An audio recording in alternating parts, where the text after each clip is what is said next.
Le Soleil est l'objet le plus brillant de notre ciel.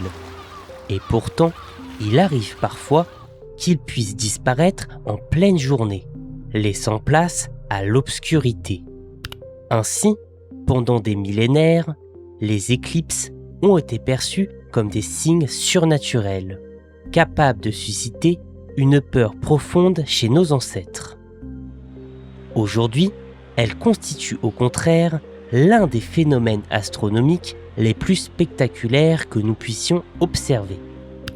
D'ailleurs, à l'heure où j'écris cette vidéo, une éclipse totale à partiel sera visible dans certaines régions d'Europe, dont la France ce 12 août 2026. Mais comment notre magnifique Lune, pourtant 400 fois plus petite que le Soleil, peut-elle parvenir à le masquer presque parfaitement ? Et surtout, comment les éclipses ont-elles permis de réaliser certaines des plus grandes découvertes scientifiques de l'histoire ? Eh bien, c'est ce que nous allons découvrir ensemble dans cette vidéo. Alors, allons-y.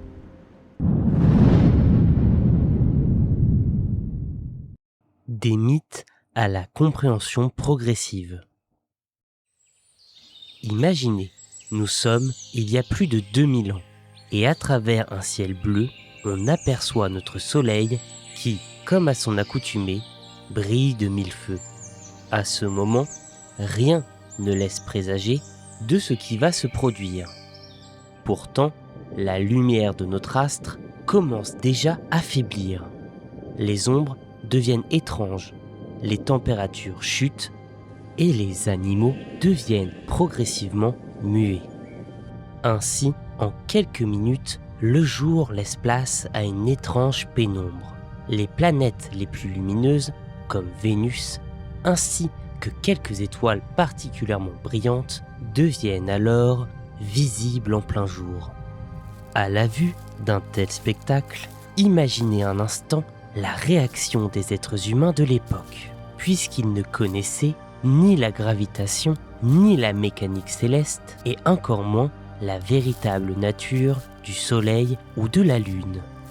Comment aurait-il pu expliquer ce phénomène spectaculaire capable de plonger le monde dans l'obscurité en l'espace de quelques minutes ? Eh bien, pendant des millénaires, chaque civilisation a développé sa propre interprétation à ces événements qui semblaient pour le moins extraordinaires. Ainsi, elles étaient le plus souvent perçues comme un mauvais présage, annonçant la colère des dieux, la guerre ou même la fin du monde. Les éclipses étaient souvent associées au chaos, car elles semblaient remettre en cause l'ordre naturel du ciel. Chez les Vikings, les éclipses étaient expliquées par la mythologie nordique. Selon les anciennes légendes, deux loups gigantesques, nommés Skoll et Hati, poursuivent sans relâche les astres à travers le ciel. Skoll était chargé de chasser le soleil, Sol, tandis que son frère Hati traquait la lune, Mani. Donc, lorsque l'un de ces loups parvenait à rattraper sa proie, celle-ci était momentanément engloutie dans les ténèbres, provoquant une éclipse. Mais rassurez-vous, cette victoire n'était que temporaire, car l'astre finissait toujours par réapparaître, reprenant le dessus pour poursuivre sa course céleste. Cependant, cette poursuite devait prendre fin lors du Ragnarok, qui correspond à la fin du monde chez les Vikings, lorsque les deux loups dévoreront définitivement le soleil et la lune.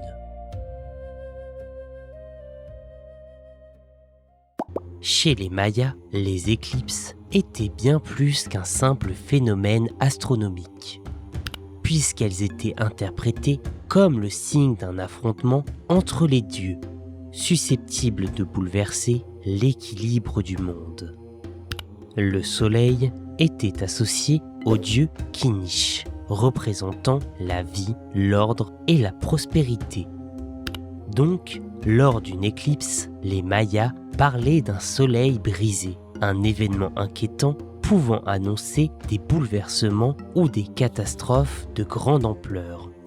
Et afin d'aider le Soleil à rétablir l'ordre cosmique, les prêtres organisaient rituels, offrandes et parfois des sacrifices destinés à soutenir les dieux.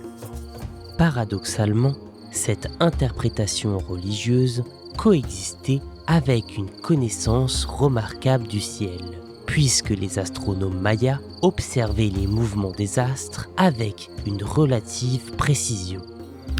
Ayant établi des tables astronomiques appelées le Codex de Dresde, leur permettant d'identifier les périodes où des éclipses étaient susceptibles de se produire.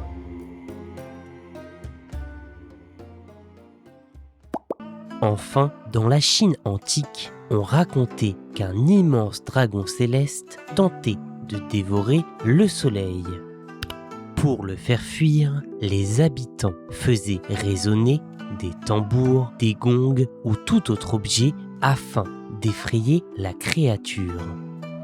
Mais les éclipses avaient également une importance politique considérable.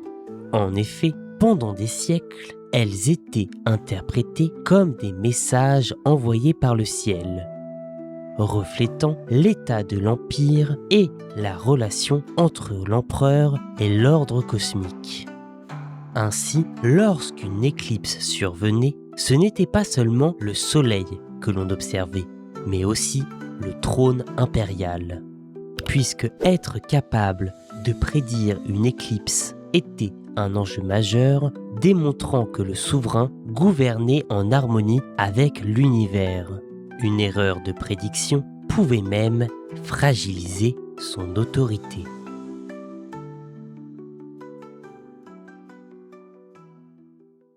Cependant, malgré la diversité de ces récits, un point commun relie presque toutes les civilisations.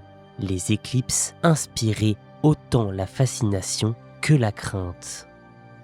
Pourtant, peu à peu, certaines d'entre elles commencèrent à chercher une explication plus rationnelle, notamment en Europe avec la civilisation gréco-romaine.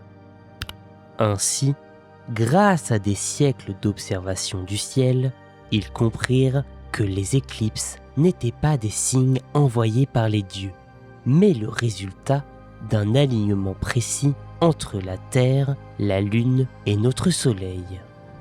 Cette compréhension allait donc marquer le début d'une révolution dans notre manière de voir l'univers. Les premières explications scientifiques. À partir du 5e siècle avant notre ère, certains penseurs grecs vont adopter une approche totalement nouvelle. Plutôt que de chercher une explication dans les mythes, ils commencèrent à observer le ciel et à rechercher des causes naturelles aux phénomènes célestes. L'un des premiers à franchir cette étape est le philosophe grec Anaxagore, qui, au 5e siècle avant notre ère, contrairement aux croyances de son époque, affirmait que le soleil n'était pas une divinité, mais plutôt un immense corps incandescent, tandis que la Lune est un monde rocheux qui ne produit pas sa propre lumière, mais réfléchit celle du Soleil. Et à partir de cette idée révolutionnaire, Anaxagore propose sa propre interprétation des éclipses, qui, étonnamment, est proche de celle que nous connaissons aujourd'hui. En effet, selon lui, une éclipse solaire se produit lorsque la Lune passe devant le Soleil, masquant temporairement sa lumière. Et à l'inverse, une éclipse lunaire survient lorsque la Terre s'interpose entre le Soleil et la Lune. Quelques décennies plus tard, cela va aider Aristote à trouver de nouveaux arguments en faveur d'une Terre sphérique, puisque c'est en observant une éclipse de Lune qu'il remarqua que l'ombre de la Terre projetée sur notre satellite est toujours circulaire, et ce, quelle que soit sa position dans le ciel. Or, on sait que parmi tous les objets géométriques connus, seule une sphère projette une ombre parfaitement circulaire dans toutes les directions. Pour Aristote, cette observation constitue l'une des preuves les plus convaincantes du caractère sphérique de notre planète. Et cette nouvelle manière d'étudier le ciel marque alors un tournant majeur dans l'histoire des sciences, puisque pour la première fois, un phénomène céleste n'est plus expliqué par des récits mythologiques, mais par des raisonnements logiques pouvant être capables de prédire ce qui va se produire. Les différents types d'éclipses et mécanismes cosmiques. Aujourd'hui, grâce au progrès de la science à travers les siècles, nous savons que les éclipses ne sont ni des présages ni des combats entre les dieux. Mais comme les Grecs le pensaient, le résultat d'un alignement extrêmement précis entre le Soleil, la Terre et la Lune. Et pour vraiment comprendre ce phénomène, il me semble essentiel de rappeler d'abord quelques bases.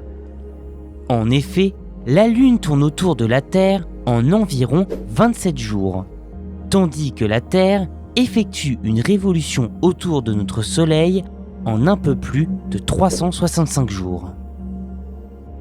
Donc, comme vous l'aurez compris, au cours de son orbite, il arrive que ces trois astres s'alignent presque parfaitement. Et selon leur position, cet alignement peut produire deux types d'éclipses. La première, qui nous vient tous en tête, c'est bien évidemment l'éclipse solaire, qui est rendue possible lorsque la Lune vient se placer exactement entre la Terre et le Soleil, projetant ainsi son ombre sur une partie de la surface terrestre, et qui a pour conséquence logique de temporairement assombrir le ciel. Cependant, pour comprendre pourquoi certaines personnes voient une éclipse totale alors que d'autres n'observent qu'une éclipse partielle, il faut distinguer deux régions. Au centre se trouve l'ombre totale, qui, comme vous l'aurez compris par son nom équivoque, se trouve être la zone où le Soleil est entièrement masqué. Et autour se trouve la pénombre, où seule une petite partie du Soleil est cachée, ce qui donne, pour un observateur situé dans cette zone, une éclipse partielle. D'ailleurs, on constate logiquement qu'elle est plus ou moins prononcée à mesure de notre éloignement par rapport à la bande de totalité. Et c'est ce que nous pourrons observer en France le 12 août 2026, avec des pourcentages autour des 90% d'obscurité en fonction de l'endroit où vous vous trouverez. Le deuxième type d'éclipse est bien évidemment l'éclipse lunaire, qui se produit lorsque la Terre s'interpose entre le Soleil et la Lune, plongeant progressivement notre satellite dans l'obscurité. Mais contrairement à ce que l'on pourrait imaginer, la Lune ne disparaît pas comme notre Soleil. En effet, au lieu de devenir simplement noire, elle prend une magnifique teinte rouge cuivré qui s'explique par notre atmosphère. Puisque lorsque la lumière solaire traverse les couches atmosphériques qui entourent notre belle planète, elle se retrouve déviée et filtrée. Par conséquent, la plupart des longueurs d'onde bleues sont diffusées dans toutes les directions, tandis que les longueurs d'onde rouges traversent plus facilement l'atmosphère qui est ensuite réfractée jusque dans l'ombre de la Terre. Cette lumière rouge vient alors éclairer la surface de la Lune, lui donnant cette couleur si caractéristique. Mais une question demeure. Si la Lune fait le tour de la Terre tous les mois, pourquoi n'y a-t-il pas une éclipse à chaque nouvelle lune ? Eh bien, la réponse se trouve dans l'inclinaison de son orbite. Puisque contrairement à ce que l'on pourrait imaginer, l'orbite lunaire n'est pas parfaitement alignée avec le plan de l'écliptique. En effet, elle est inclinée d'environ 5,1 degrés. Vue depuis la Terre, cette légère inclinaison suffit dans la majorité des cas à faire passer la Lune légèrement au-dessus ou légèrement en dessous du Soleil. Par conséquent, les trois astres ne sont donc pas alignés. D'ailleurs, les deux points où l'orbite de la Lune coupe le plan de l'écliptique sont appelés les nœuds lunaires. Donc une éclipse ne peut se produire que lorsque la Lune passe à proximité de l'un de ces deux nœuds, au moment de la nouvelle ou pleine Lune. Enfin, notre planète bénéficie d'une particularité exceptionnelle, puisque le Soleil est environ 400 fois plus grand que la Lune et se trouve 400 fois plus loin de la Terre. Et cette étonnante coïncidence fait que les deux astres présentent presque exactement le même diamètre apparent dans notre ciel, à environ 0,5 degrés près. Autrement dit, une éclipse nécessite la réunion de plusieurs conditions extrêmement précises. La première est la bonne phase de la Lune. La deuxième est le passage près d'un nœud lunaire. La troisième est l'alignement presque parfait entre les trois astres. Et enfin, la quatrième condition est le lien entre le diamètre lunaire et le diamètre du Soleil par rapport à sa distance. Et grâce à cette configuration très particulière, la Lune est capable de masquer presque parfaitement le disque solaire, révélant alors la magnifique couronne solaire invisible en temps normal. Mais maintenant, nous allons voir ensemble pourquoi les éclipses sont d'une grande utilité pour la science. Les éclipses qui ont changé l'histoire. Les éclipses sont de formidables outils pour comprendre le passé, car contrairement à de nombreux événements historiques, elles peuvent être calculées avec une grande précision, grâce aux lois de la mécanique céleste.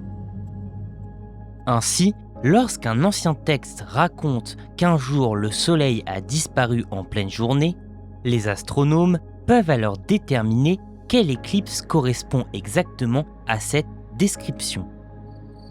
Grâce à cela, les chercheurs utilisent les éclipses comme de véritables repères chronologiques, permettant notamment d'affiner la temporalité de certaines batailles ou de règnes de souverains. Ainsi, les mouvements du Soleil, de la Terre et de la Lune deviennent le lien entre notre présent et les événements vécus par nos semblables il y a plusieurs milliers d'années. C'est à partir du 19e siècle que les éclipses deviennent de véritables laboratoires scientifiques, puisqu'elles permettent notamment d'observer une région essentielle à la compréhension de notre Soleil, la fameuse couronne solaire, qui correspond à son atmosphère extérieure.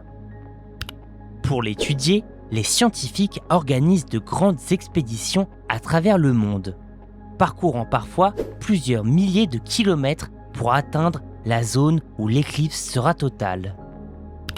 Ainsi, durant de courts instants, les astronomes peuvent réaliser des observations impossibles dans des conditions normales. Et c'est grâce à une éclipse solaire que l'un des éléments chimiques les plus connus a été découvert. Je parle ici de l'hélium. Le 18 août 1868, lors d'une éclipse totale observée depuis l'Inde, l'astronome français Pierre-Jules César Janssen analyse la lumière du Soleil à l'aide d'un spectroscope. Puis, en analysant ces résultats, il remarque une étrange raie jaune dans le spectre lumineux du Soleil, ce qui ne correspond à aucun des éléments connus de l'époque. Quelques mois plus tard, le 20 octobre de la même année, l'astronome britannique Norman Lockyer arrive indépendamment à la même conclusion. Cette signature lumineuse appartient à un nouvel élément chimique présent en grande quantité dans le Soleil. Il le baptise alors hélium, en référence au mot grec hélios qui signifie soleil. Cette découverte est exceptionnelle, car pour la première fois de l'histoire de l'humanité, un élément chimique a été identifié sur un autre astre que la Terre.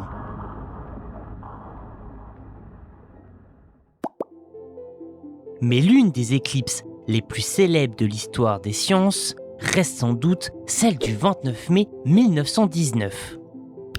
Quelques années auparavant, un certain Albert Einstein avait proposé une théorie révolutionnaire, la fameuse relativité générale. Selon cette théorie, la gravité n'est pas simplement une force invisible qui attire les objets entre eux, mais plutôt la manifestation d'une déformation de l'espace-temps lui-même. Ainsi, selon les prédictions de la relativité générale, la lumière d'une étoile passant à proximité du Soleil devrait être légèrement déviée par sa gravité. Mais pour observer ce phénomène, il fallait pouvoir distinguer les étoiles proches du Soleil. Un problème impossible à résoudre en temps normal, car la lumière de notre étoile est beaucoup trop intense. La solution était donc d'attendre une éclipse totale afin de permettre aux astronomes de photographier les étoiles situées à proximité du disque solaire. Par conséquent, une expédition dirigée par l'astronome britannique Arthur Eddington observe alors une éclipse depuis une île située au Brésil. Et ce jour-là, la mesure prise confirmait exactement les prédictions d'Einstein, validant ainsi la relativité générale en bouleversant au passage notre compréhension de l'univers.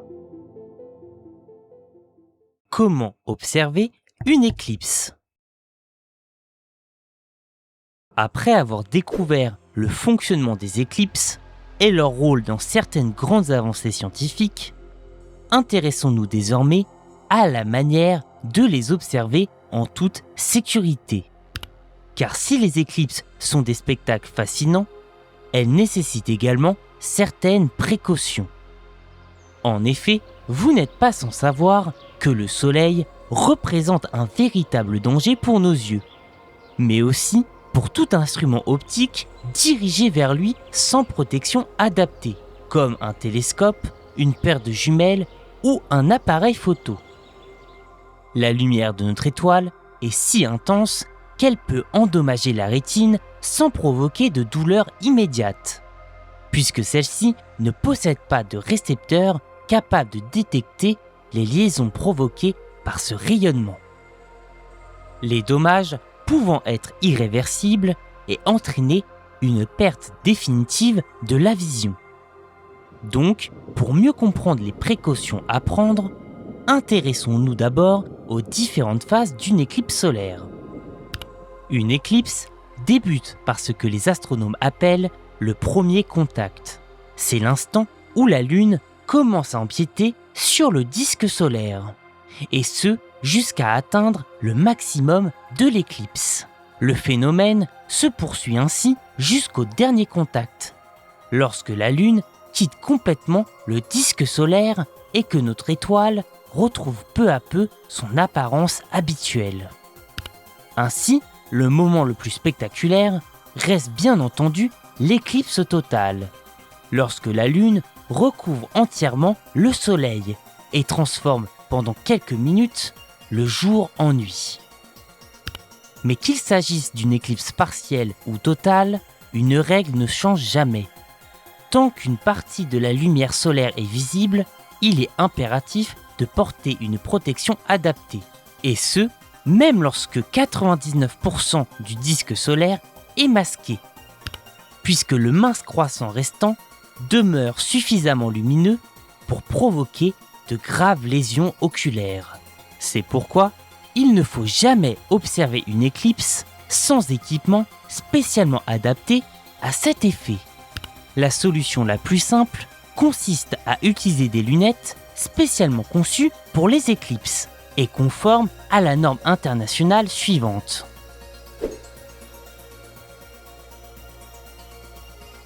Ces filtres sont capables de bloquer l'immense majorité de la lumière visible, mais également les rayonnements ultraviolets et infrarouges émises par le soleil, à l'inverse de lunettes de soleil classiques qui, même très teintées, restent totalement inadaptées pour observer une éclipse.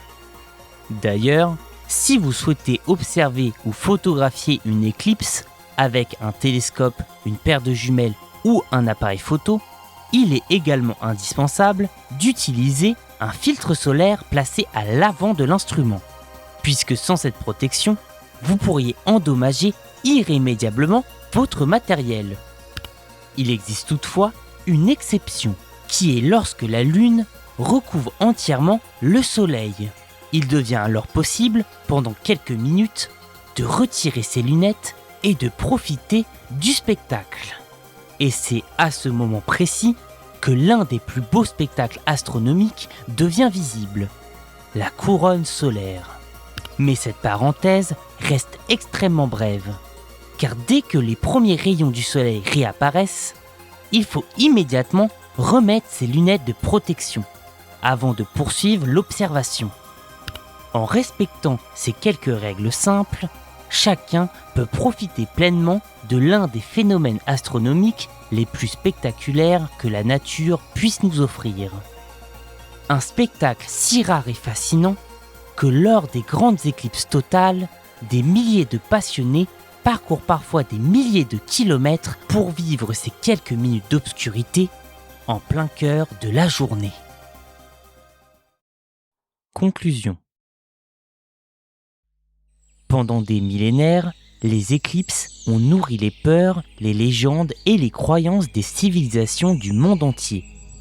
Mais aujourd'hui, grâce à la science, nous savons qu'elles ne sont ni des présages, ni des signes envoyés par les dieux, mais le résultat d'un extraordinaire ballet entre le Soleil, la Terre et la Lune. Et pourtant, comprendre ce phénomène ne le rend pas moins fascinant. Bien au contraire.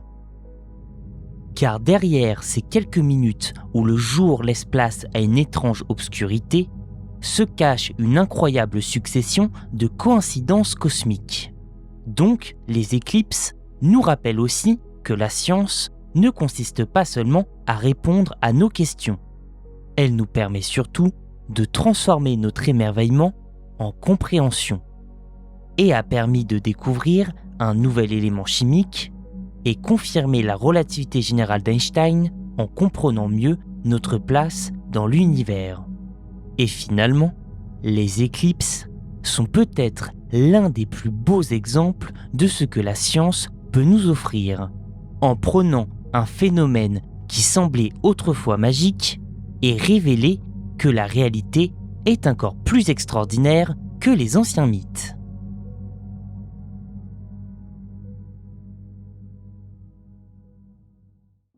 Si cette vidéo vous a plu, n'hésitez pas à vous abonner, à liker et à partager mon contenu.